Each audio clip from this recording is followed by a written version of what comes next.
May I have your attention, please? The following is not the real Jeff Foxworthy. If you can tell the difference between a honeybee and a fly just by listening, you might be a beekeeper. If you know what IPM stands for, you might be a beekeeper. If you collect antique smokers, you might be a beekeeper. You can have my grandma, she one of them.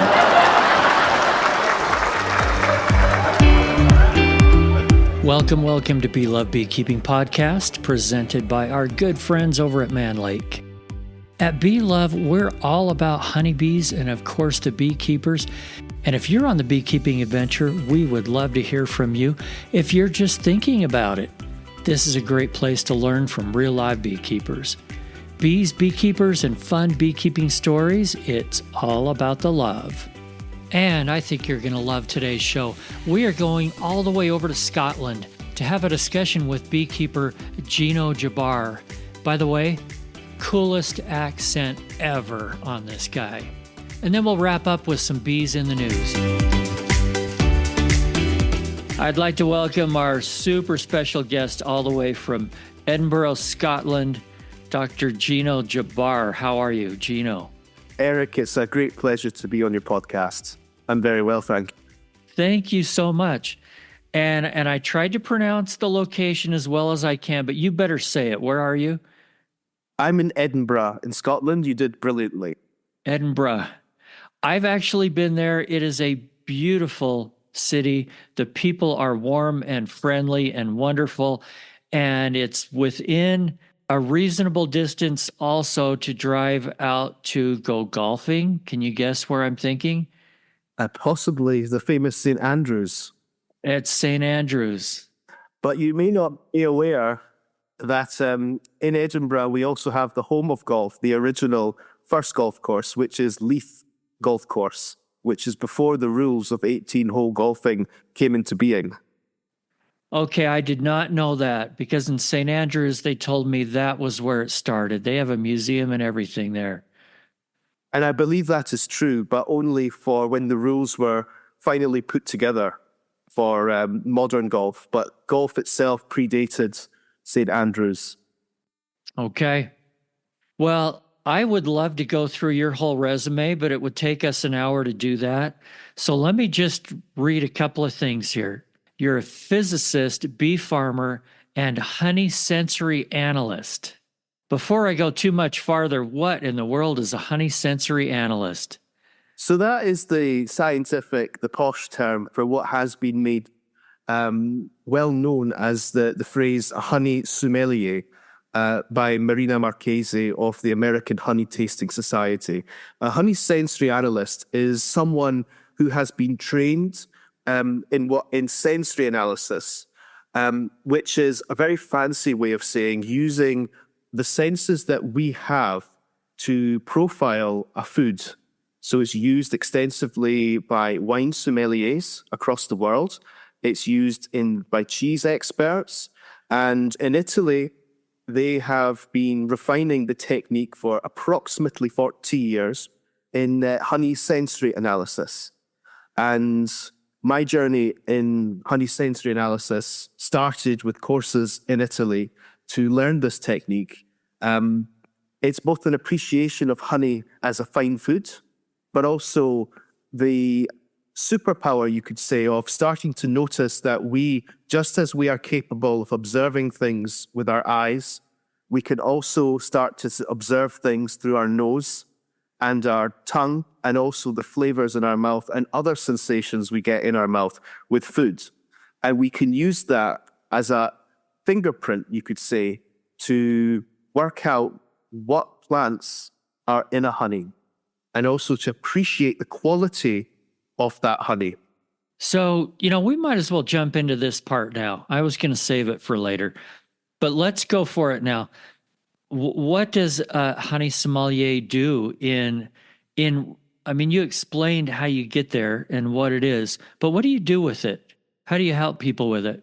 So perhaps the best way to start this conversation is to go through how I came across it. So I've been training to be a Scottish honey judge, and part of that journey brought me into an understanding of this technique as done in Italy. And it is the principal method used for judging honey in Italy.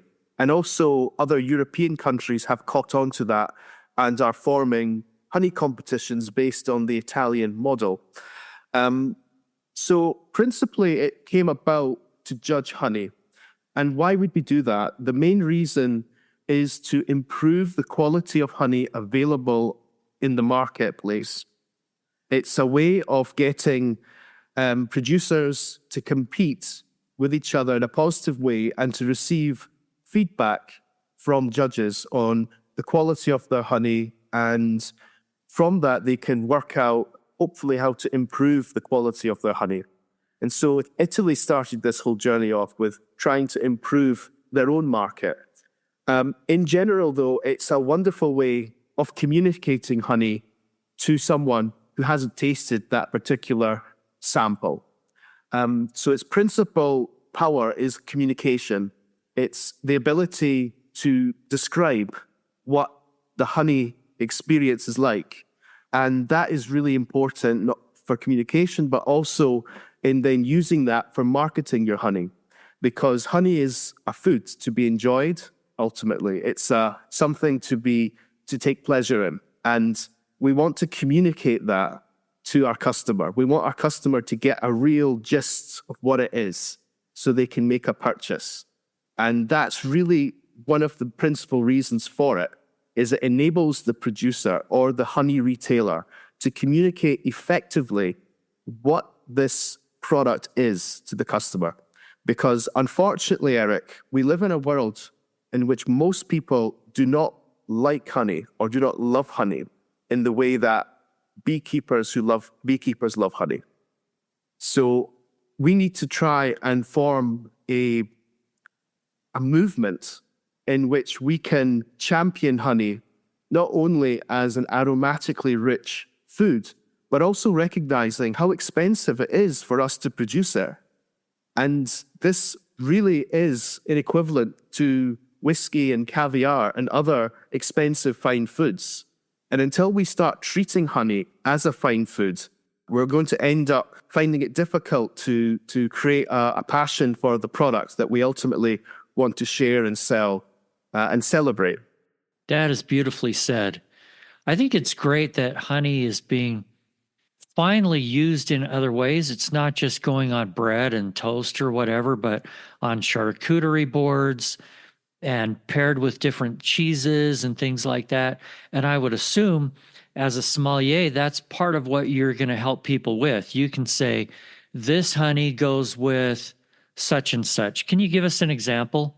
Sure. So, for example, for us in Scotland, and I believe in large parts of the United States, there is rapeseed honey, which is a very sweet honey, and it crystallizes quite rapidly. So it's normally prepared in a soft set or creamed state, really buttery in texture, really refreshing. It gives a cooling effect normally in the mouth, as well as this lovely sort of icing sugar sweetness. And this really pairs very well with a very strong tasting cheese.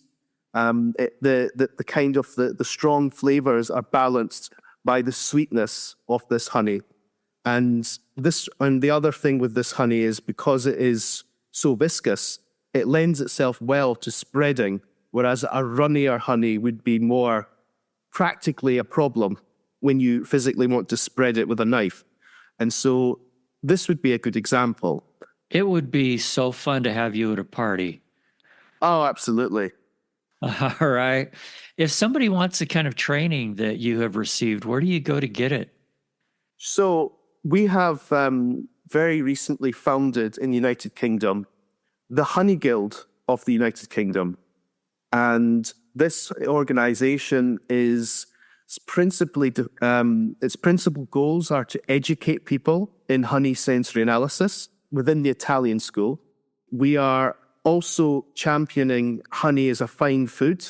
And the third aim of the Honey Guild of the United Kingdom is to study our own United Kingdom honey varieties, as well as other territories related to the United Kingdom, to better understand what honeys we have, how the flavor of those honeys vary, and also ultimately how to use it and how to enjoy it best.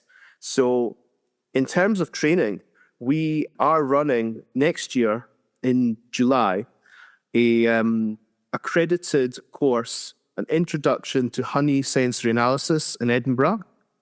And it will be led by our two accredited Italian teachers from Bologna. And this is a fantastic opportunity to not only visit Scotland, but to get an accreditation in honey sensory analysis. And should you wish to continue to sit the final exam, you can then do the advanced course afterwards in Italy, and the exam ultimately after that in Italy. So it's a wonderful opportunity.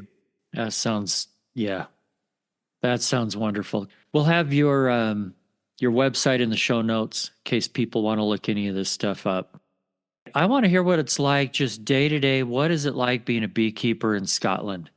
We have many challenges, the weather being one of the principal problems. It never gets too hot, so temperature tends not to go over 72 Fahrenheit, and it never really gets that cold. So at the moment, it's about 40 Fahrenheit. We are a maritime climate in Scotland and the UK, so the weather is generally defined by the Atlantic. And so we tend to have, starting in December with winter, we kind of have a long winter that goes from December into May.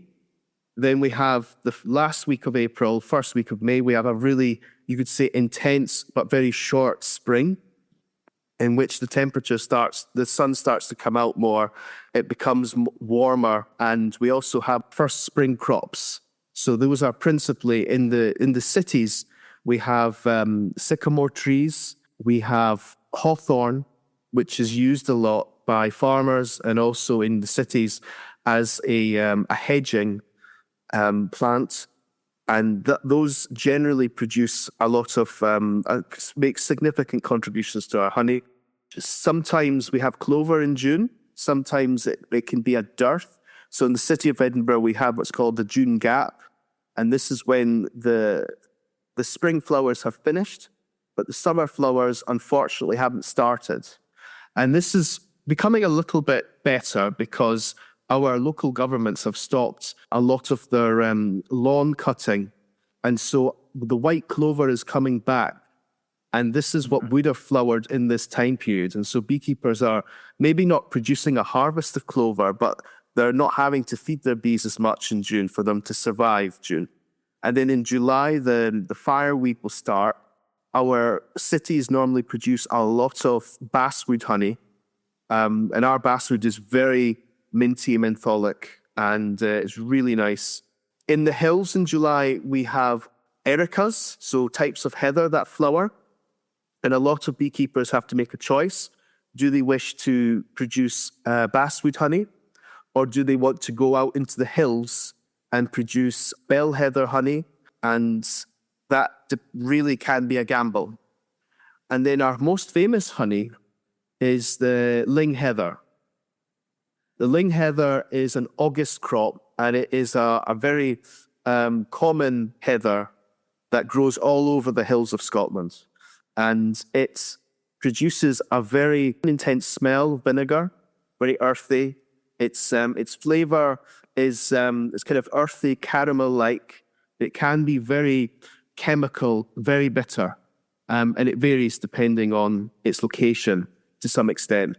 But it's also got this very interesting physical state, which is gelatinous. It's not a liquid or a solid when it's in a near monofloral type. A lot of beekeepers love to produce this honey. It's seen to be like our speciality honey. And just in context, Scotland, the UK, and Norway are the biggest producers of this honey. But it's also incredibly difficult for us to produce it as well, because in August, the temperature starts to go down. It's harder for the bees to remove water from the nectar, to refine it down. And depending on, how strong your colony is, it's a very difficult plant for the bees to extract nectar from. And so you might have to move your bees into a very remote place where they have no choice but to go for ling heather. If there's something like Phacelia or another easy crop, then the bees will just prefer to go there because they're really quite clever animals, as we all know. And they would prefer an easy job to a hard job. Let me just take a minute here to thank our presenting sponsor, Man Lake.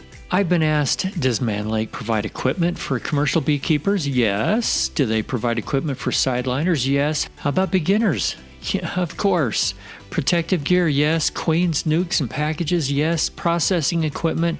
Yes, yes, and yes. There is a reason that Man Lake is the #1 supplier for thousands and thousands of beekeepers.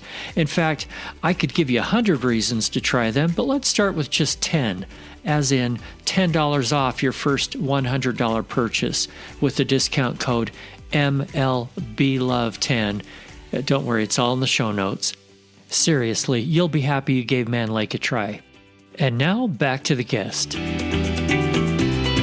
One of the important things about our August heather honey season is not so much that it's a wonderful honey and it's unique.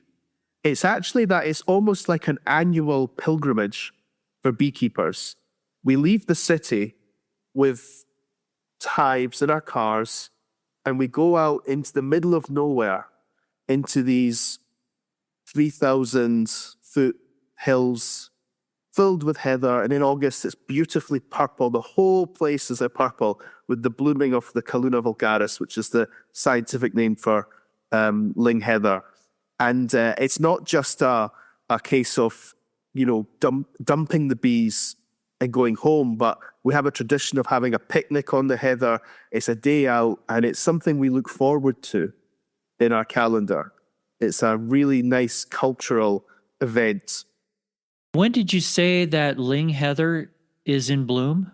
It's an August plant, so it blooms from August until the first week of September. That's when I need to come visit you. That's right. Sounds beautiful. That's amazing. It is wonderful.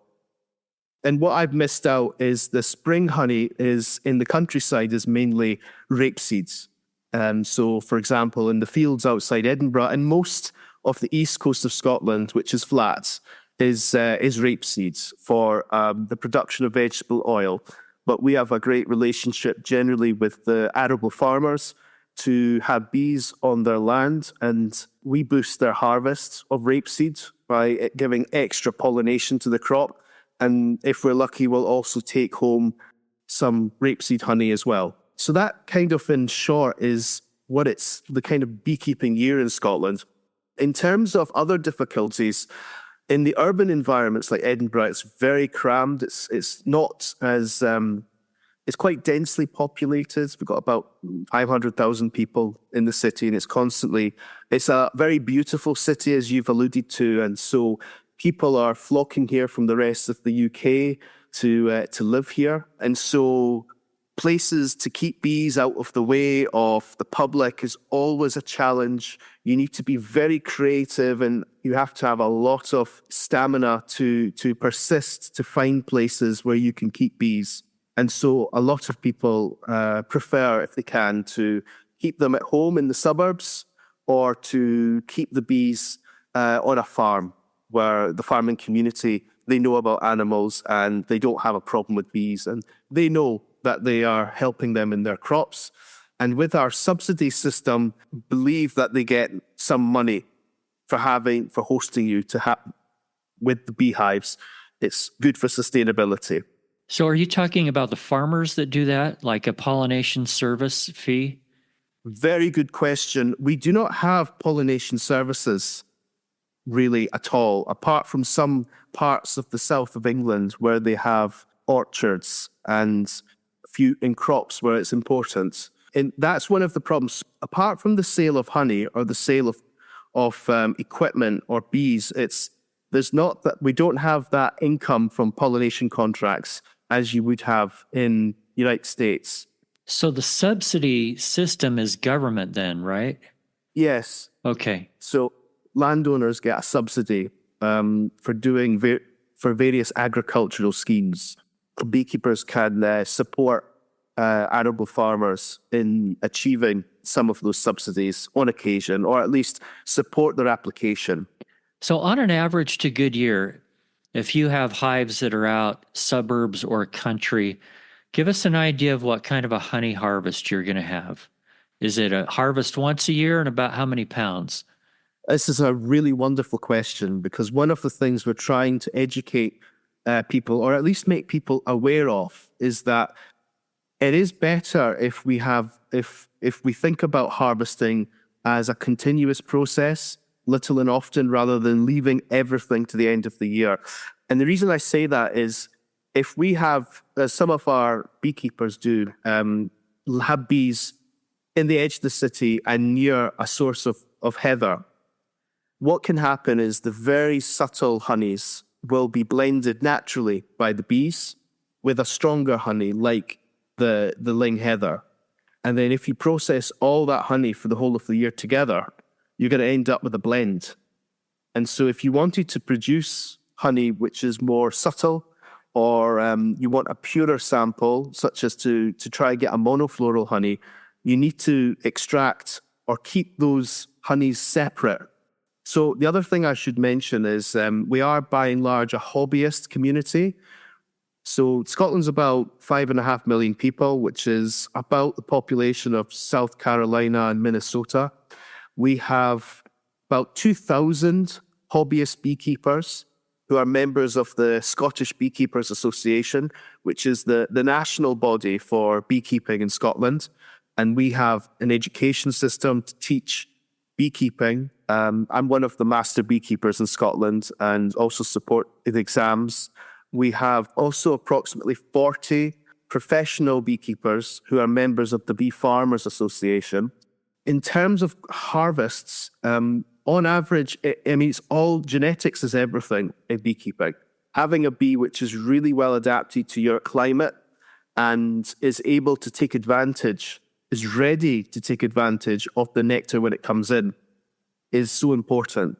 So it can range, but they say on average, maybe 2 supers a year. So that would be £40 per hive. Or more. In a good year, much more. And with the right genetics, maybe double or double and a half of that. So maybe 40 to 60 pounds per hive, something like that. Okay. Tell me about pest problems. Do you have the same varroa mite issues that we do here? Yes, we've had varroa for about 20 years, and it is a big problem. We have a strategy which is done in collaboration with the Scottish Government, which is an integrated pest management system that we advocate, and that is basically to not just rely on one treatment, but to consider the beekeeping season and use multiple types of treatments to reduce your varroa load. So that could be non-chemical methods like trapping the queen.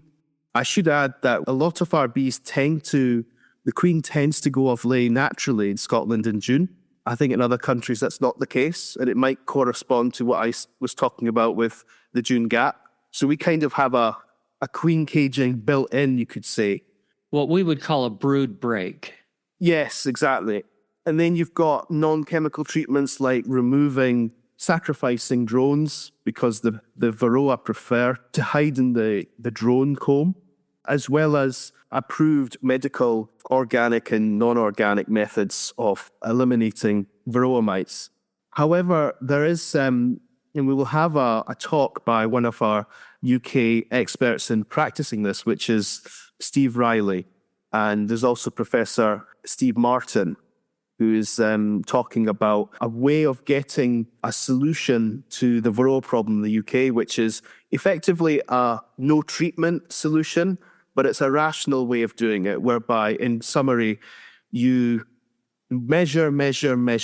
And that's perhaps the best advice that we can give. And it's, rather than treating the bees, check, is it a big mite load? Is the mite load actually increasing? Or is it staying the same, or is it low? So, for example, for many beekeepers, there's been quite a low varroa load the last 2 years. and some beekeepers don't treat at all.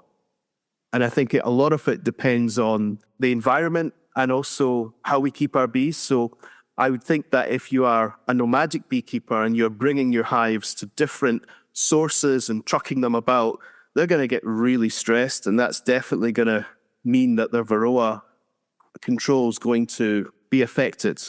But if you're not moving your bees and you're trying to ensure they're not so stressed, you may find that your bees are actually more resistant to varroa than you thought.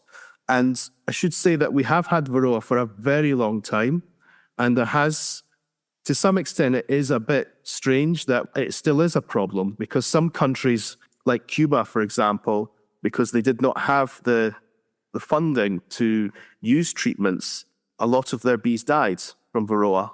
But those that survived repopulated the country, and now they don't need to treat, and everything's back to normal. So in some ways, what we beekeepers are the problem with varroa. So Cuba, it was natural selection that just happened automatically, so they're varroa resistant. Yes, you could say Darwinian selection. Yeah, that makes a ton of sense. I really agree with something you said a few minutes ago about testing. I believe personally, and I know all of the treatments, this is very controversial, but I don't believe in treating bees if the varroa count is low. I mean, what's the point?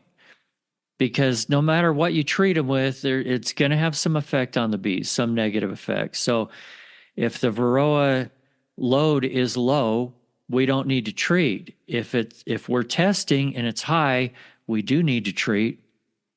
The other thing about testing is it will tell us if what we're doing to fight varroa is working or not.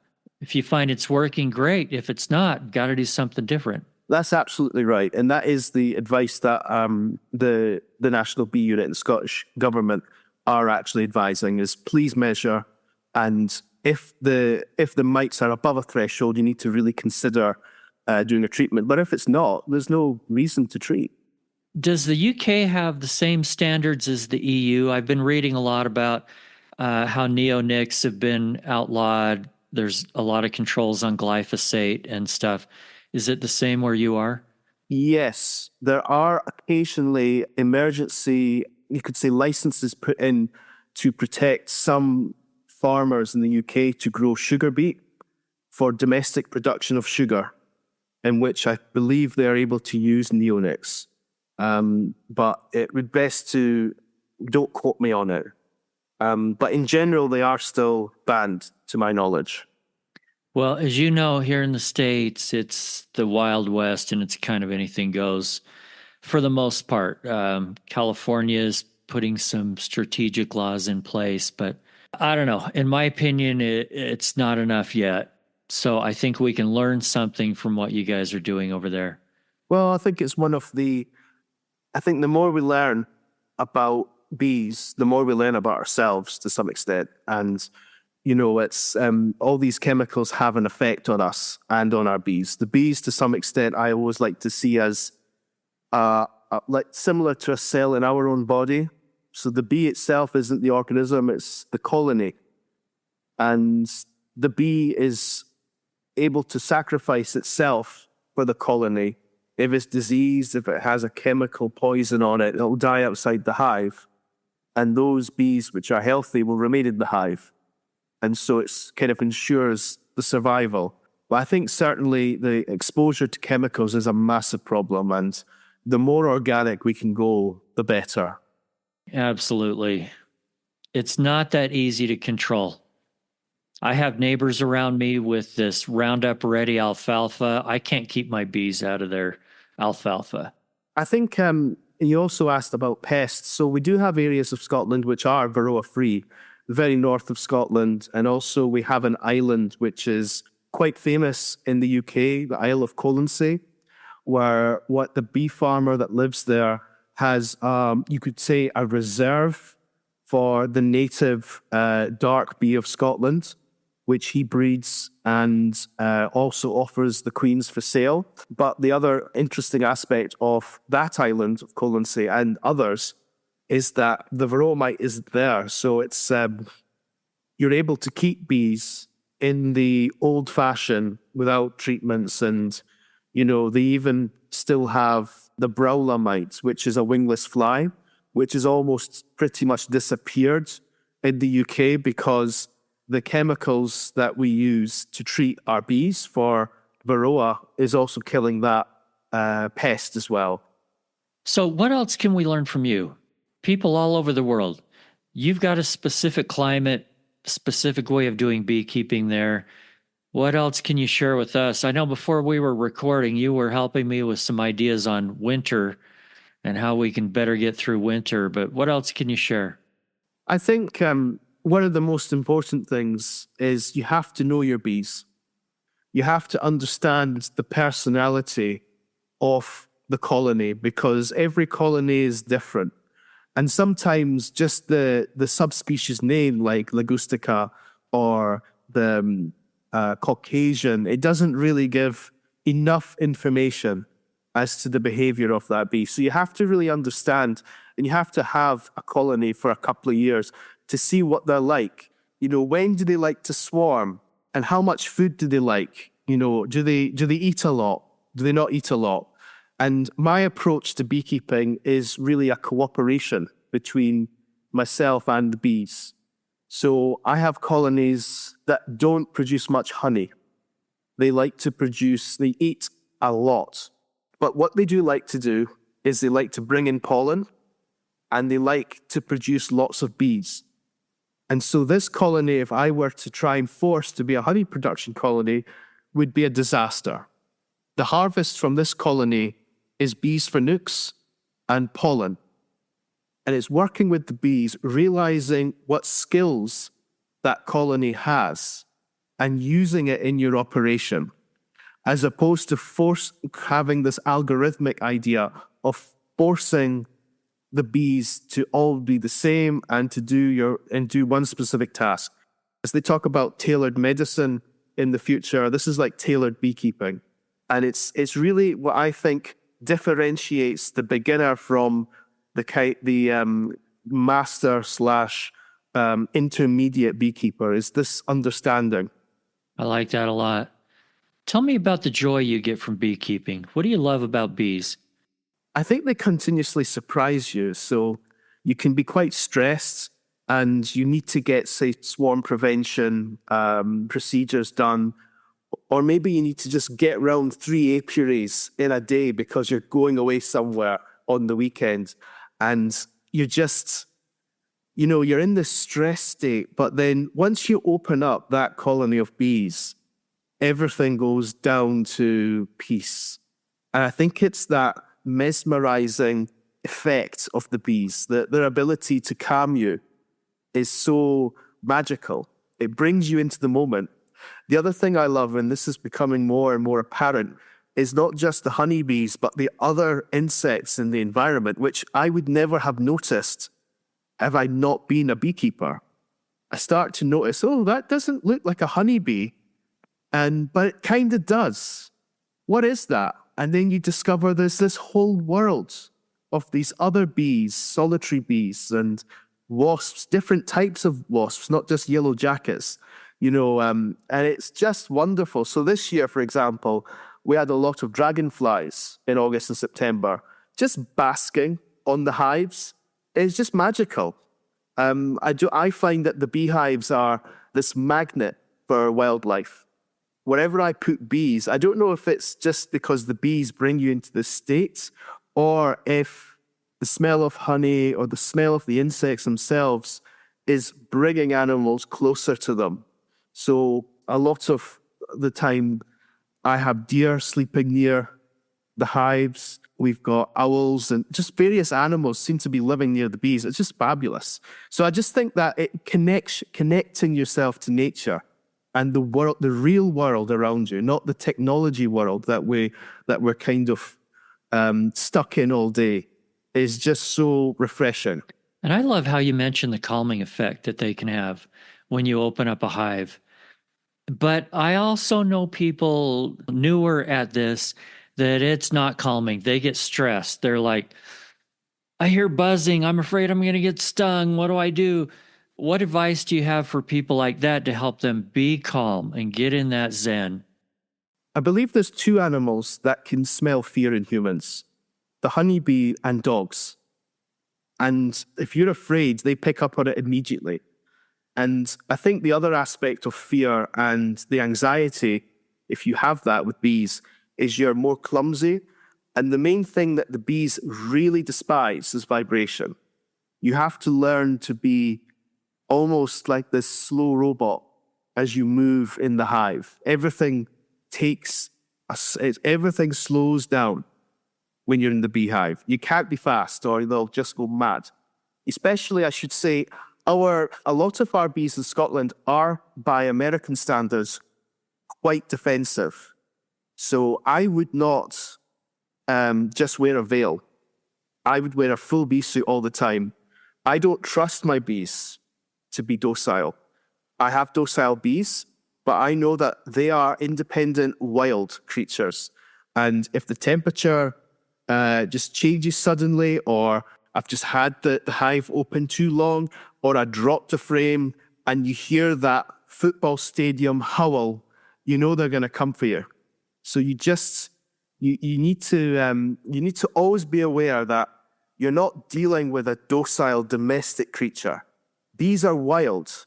And part of the things I love about the bees is they live with you and they can always leave if they want, if that makes sense. A bit like cats. They're always free to leave. They're not imprisoned. But they stay because it's a good deal having a beekeeper to care for them, right? Well, yeah. So I mean, we think we can control them, but no. In fact, the term beekeeper, yeah, we probably better change that to something better. I think there are not many beekeepers. Most people are bee slaves. We're not on top of our bees. And I think that is the skill that we need to get to as well. And it comes with getting to know your bees. I'm not there yet, but having everything, particularly in the winter, the wonderful thing about winter is it gives the beekeeper space to plan next year, have all that equipment ready. But if you don't do that, and I've done it many, many times, you start the season, it all kicks off, and you just can't keep up, especially as your number of colonies grows. Yeah. Okay, before I let you go, Gino, and I didn't forewarn you of this, I apologize, but I ask everybody this that comes on the show.